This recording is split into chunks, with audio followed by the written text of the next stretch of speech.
नमस्कार मेरे प्रिय स्टूडेंट, मैं सूरज सिंह आज आपके लिए आपके हिंदी लैंग्वेज चैप्टर शब्द भंडार का बहुत ही इम्पोर्टेंट टॉपिक आपके लिए लेके आए हैं। और ये टॉपिक बहुत ही इम्पोर्टेंट है आपके परीक्षा के लिए भी। आपकी परीक्षा भी नज़दीक आ रही है और नेक्स्ट मंथ से अब आपका परीक्षा टर्म 1 स्टार्ट हो रहा है। तो उन सारी परीक्षाओं को ध्यान में रखते हुए मैं आपके पास क्रमशः छोटे छोटे वीडियो भेज रहा हूँ, जिससे आप लोग इसको अच्छे से पढ़ सकें। और अगर आपसे इससे संबंधित कोई भी प्रश्न पूछा जाए तो आप लोग उसको सॉल्व कर सकें। पिछला वीडियो हमने पर्यायवाची शब्द पे, विलोम शब्द पे मैं भेज चुका हूँ।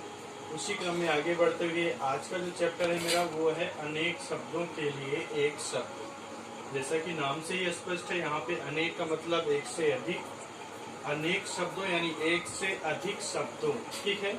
जहाँ पर जब कभी हम अनेक शब्दों यानी एक से अधिक शब्दों के लिए एक शब्द का प्रयोग करते हैं, जैसे हम अपनी बात को दो रूप में व्यक्त कर सकते हैं, एक विस्तार में, दूसरा संक्षेप में। विस्तार में क्या होता है, हम अधिक शब्दों का प्रयोग करते हैं और संक्षेप में उसी बात को हम लोग कम शब्दों में प्रयोग करते हैं।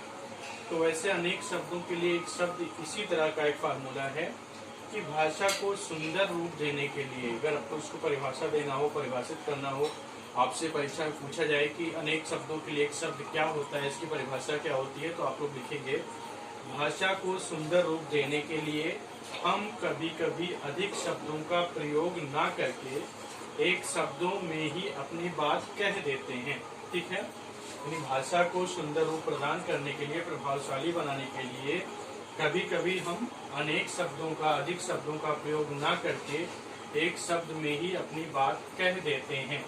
इसे ही अनेक शब्दों के लिए प्रयुक्त एक शब्द कहा जाता है, ठीक है। बात बहुत ही सिंपल है, बहुत ही साधारण है कि जब हम भाषा को सुंदर बनाने के लिए, प्रभावशाली बनाने के लिए अनेक शब्दों के स्थान पे एक शब्द का प्रयोग करें तो उसे हम लोग बोलते हैं अनेक शब्दों के लिए एक शब्द। जैसे एग्जाम्पल, यहाँ पे कुछ एग्जाम्पल लिखे हुए हैं, यहाँ पे लिखा हुआ है, आप लोग इसको ध्यान से देखना। जैसे आपका पहला एग्जाम्पल है, जिसका कोई आकार ना हो, यानी ऐसा शब्द जिसका कोई आकार ना हो, उससे हम लोग एक शब्द में क्या बोलेंगे, निराकार बोलेंगे। यानी वह शब्द जिसका कोई आकार ना हो उसे हम निराकार कहते हैं।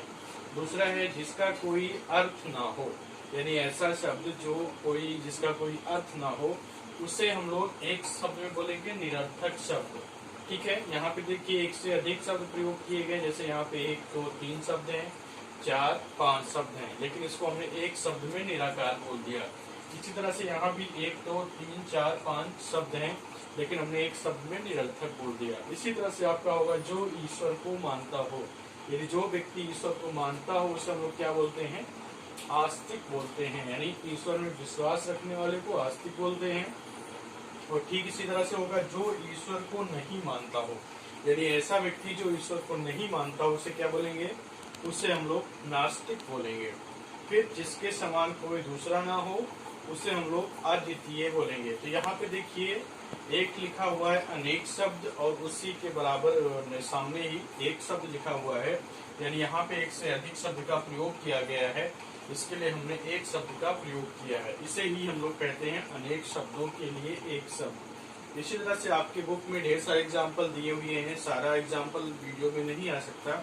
हमने आपको यहाँ पे सिर्फ समझाने का प्रयास किया है, बाकी आप सब लोग अपने अपने बुक से बाकी जो बचे हुए उदाहरण है उसको पढ़ेंगे, याद करेंगे। और अगर परीक्षा में आपसे कोई भी प्रश्न पूछा जाता है कि अनेक शब्दों के लिए एक शब्द से, तो आप लोग उसको आसानी से कर लेंगे। और बस मेरा आज का वीडियो सिर्फ मुख्य रूप से अनेक शब्दों के लिए एक शब्द के ऊपर था। मुझे उम्मीद है आप सभी को समझ में आया होगा। अगर आप सभी को समझ में आया है तो प्लीज़ इसको लाइक करें, और अगर आपको नहीं समझ में आ रहा है, कुछ कमी दिखाई दे रही है या कुछ सुधार की जरूरत है तो मुझे कमेंट में लिख के बताएं, जिससे मैं उसमें सुधार कर सकूं और आपके लिए और अच्छा से अच्छा वीडियो ला सकूं। और अगर आप सब लोग नए हैं तो प्लीज़ चैनल को सब्सक्राइब करें, ज़्यादा से ज़्यादा लोगों तक शेयर करें, जिससे मेरे द्वारा भेजे गए सारे वीडियो आप तक पहुँच सकें और आप लोग इससे लाभ प्राप्त कर सकें। बस आज का मेरा वीडियो यही तक था। धन्यवाद।